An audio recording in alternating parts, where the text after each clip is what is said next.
অধিকৃত পূর্ব জেরুজালেমের আকাশ জুড়ে আবারও যেন নতুন করে ঘনিয়ে এসেছে সংঘাতের কালো মেঘ।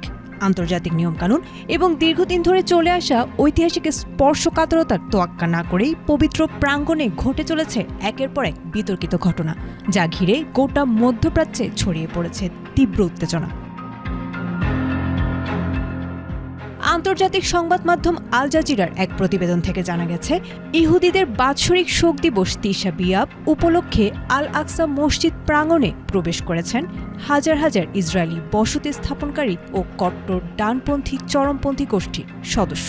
ফিলিস্তিনি কর্তৃপক্ষের তথ্য মতে, দখলদার ইসরায়েলি পুলিশের কঠোর নিরাপত্তা বলয়ে ধাপে ধাপে হাজার হাজার অবৈধ বসতি স্থাপনকারী সেখানে ঢুকে পড়ে।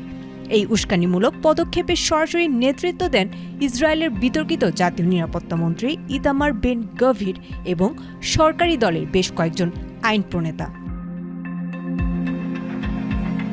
আল আকসা প্রাঙ্গণে ঢুকে অমুসলিমদের প্রার্থনায় নিষেধাজ্ঞা সংক্রান্ত 1967 সালের ঐতিহাসিক স্ট্যাটাস কো বা স্থিতাবস্থা চুক্তি প্রকাশ্যে লঙ্ঘন করা হয়েছিল।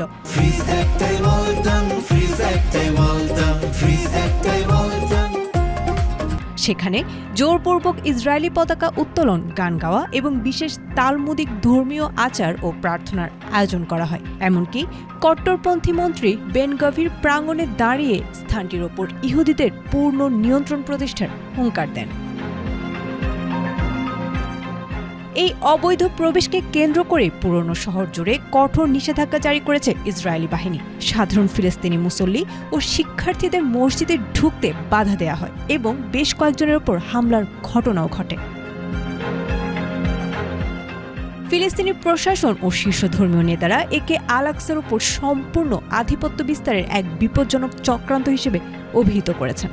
ফিলিস্তিনের স্বাধীনতাকামী সংগঠন ইতোমধ্যে ইসরায়েলকে চরম পরিণতির হুঁশিয়ারি দিয়েছে এবং জর্ডান সরকার আন্তর্জাতিক সম্প্রদায়কে অবিলম্বে হস্তক্ষেপের আহ্বান জানিয়েছে। সব মিলিয়ে আল আকসার এই নতুন রাজনৈতিক ও ধর্মীয় মেরুকরণ জেরুজালেমকে আবারও যেন এক ভয়াবহ সংঘাতের মুখে ঠেলে দিয়েছে। Desk report, ATN Bangla.